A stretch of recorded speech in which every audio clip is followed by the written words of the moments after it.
There are many things about the city of Lagos that leave a lasting picture in the minds of the visitors and give a sense of belonging to its inhabitants. And it is not just the energy in the air or the industriousness of the people. It's the feeling that somehow you're part of a growing population that make up of a commercial hub of Africa, the city that's always on the move. Located in the southwestern region of Nigeria, Lagos is known for its high commercial activities, tourist attractions, beach resorts, nightlife, and a combination of different classes of people who have made settlement for themselves in pockets of areas around the state. But in the midst of this boisterous city are small pockets of rogue settlement, not found anywhere in the initial planning of the city, but nevertheless housing a thriving population of people who have made it their home. Makoko is one of such settlements, arguably one of the most popular slums in Lagos, with fragile-looking structures made of wood and bamboo, floating gently on the bed of brownish water, surrounded by slow-moving canoes. Known to many as the poorest community in Lagos, its inhabitants have carved a life for themselves on the lagoon that stretches across populated mainland bridge and empties into the Atlantic Ocean. Here, survival isn't just for the fittest, because the people, both young and old, have shown what it means to create indigenous ways of living away from the usual urban lifestyles. With local canoes as their main means of transportation and wooden structures that serve as home tightly packed around one another, getting basic infrastructure in Makoko slum is an expectation that is almost far-fetched. And this apparent lack of amenities extend even to basic things like access to formal education for these children living in watery depth of Makoko. One of the only functional schools in Makoko is a privately owned learning center known as Divine Wisdom Nursery and Primary School. Established in 2019, Divine Wisdom Nursery and Primary School trails behind almost every school in Lagos when it comes to basic facilities needed for the average learning center. My name is Oban January. I am a director of Divine Wisdom Nursery and Primary School. So the school was renewed last 2 years ago, 2019.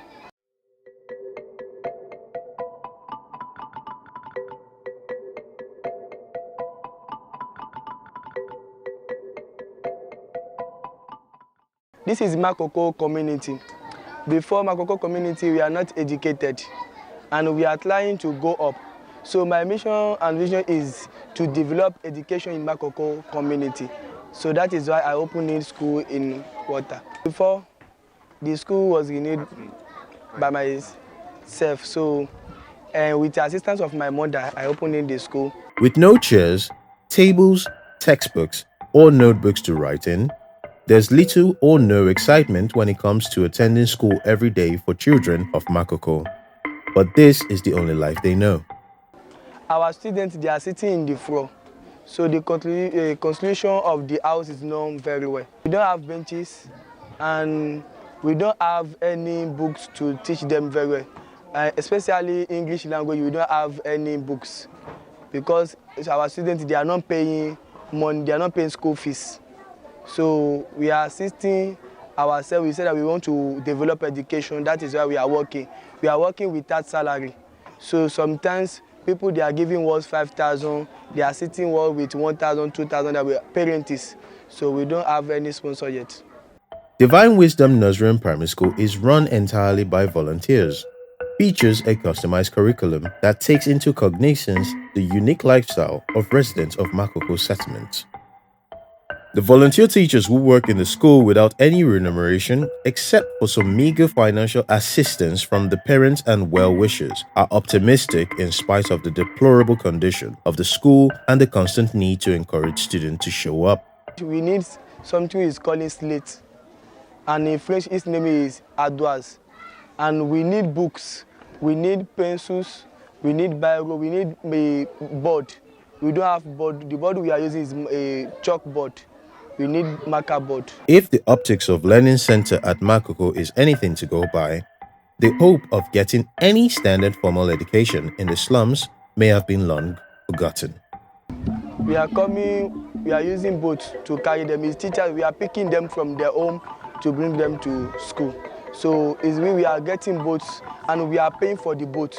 We don't have our own boat. We are paying every week 1,000 naira to collect the boat from one person and use it to carry them to school. We need assistance if we can get boat and those things, so we will work more than that. And if we can see somebody or any organization to help us and pay our teachers and help the school about the constitution and benches, all those things, we will work more than that. The children in Makoko slum may have more silent questions than answers when it comes to getting the rudiments of learning. Passing the required knowledge to the pupils has not been an easy task because of lack of teaching tools like Macoboard, learning materials, writing tools, and even a standard teaching curriculum. Getting the pupils to class may not be as demanding as acquiring the materials needed to pass across the knowledge to them. But what does it take for the pupils of Makoko to get basic education, be able to compete with other students of their kind across Nigeria? For the pupils of Divine Wisdom Nursery and Primary School, Makoko, the luxury of learning with some of the digital tools of the 21st century may be something they might never have access to, at least not anytime in the coming years. Our teachers, we don't have any books we can use to teach them. We are using our phones to search, Google, and do all these things and get information and topics to teach them. We need books and in English, and if it's possible in French too, to teach them more than what we are doing, because we are using phone and there's many things we are not seeing it in the phone to show them. And within the same geographical area in Yaba, Lagos,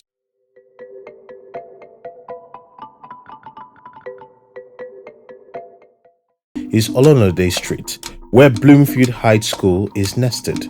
Just like Divine Wisdom Nursery and Primary School, as well as most enterprises in Nigeria, this school was founded on hard-earned resolve, tons of determination, severely unbridled passion, and a headstrong will to make better things happen. My name is Vanessa Ebo. I am a lawyer by profession. I am the owner, the proprietress of Bloomfield Heights. It's a new startup, it's a school, but we're passionate about learning. I'm a lawyer, I've been practicing for a long time until I had my kids, and I started, they were going to school and I started teaching them. I realized that I was doing 70% of the work and the school was doing 30% of the work. So, and then I started teaching my kids all the time, and then my neighbors would drop off their kids, I'll teach them along, I'll post it on my status, and people were like, oh, Vanessa, do you own a school? Are you sure you're a lawyer? Don't you think you should start a school? Catering for young children between the ages of 3 months to 7 years old, the establishment of the privately owned school transformed a house into a full-blown educational center for cogent reasons. I was passionate about it, so I said, okay, let me give it a shot. And I started, and it's really been awesome because it gives me the opportunity to teach what the regular schools don't do that I realized. It gives me the opportunity to spend time not just with my children, but with other people's children, because I love teaching, I love being a mom, I love educating others. Sporting standard learning equipment, recreational facilities, and school fittings, which make up the key functionality features of the school, as well as frequently trained teachers and up-to-date learning curricula. A few more things stand out in this fast-growing school on this side of Yaba, Lagos. We're passionate about education here, particularly we are passionate about reading. At Bloomfield Heights, we encourage our children to read. In fact, they start their day with reading, they end their day with reading. Reading means everything they see, they should read it. So at Bloomfield Heights, our children start reading as early as possible. So I mean, even our babies take books home. With a deep disparity existing between both experiences in full view, is there then a far-reaching hope of success for children whose backgrounds are deeply humble and who may not see life as we know it with any form of rose-colored glasses. It's unfortunate if you don't help these children, they will come back to bite us, and it doesn't feel good to have your child doing well and then you look at another child not doing. Every child is intelligent. It just depends. We're like their makers, right? So we have to work harder. We have to do better than we're doing. I feel education is the right of every child. I think every child's right is to be well educated. I think the standard of education should be the same across board. I mean, no child is a slum child. Children are blessings from God and they deserve to be educated. So, I mean, I believe that even the big or bourgeois schools should cut across all areas. For instance, in Lagos, in Nigeria actually, right? We shouldn't say, because the truth is, being an educator and a school owner so far, the questions I ask myself is, what makes your school fees really high? So it's actually your overhead. So if you are the so-called slum place, your overhead is cut down, so you can accommodate all children as well. Because I mean, if you have all children well educated, we have a better Nigeria and we have a better world.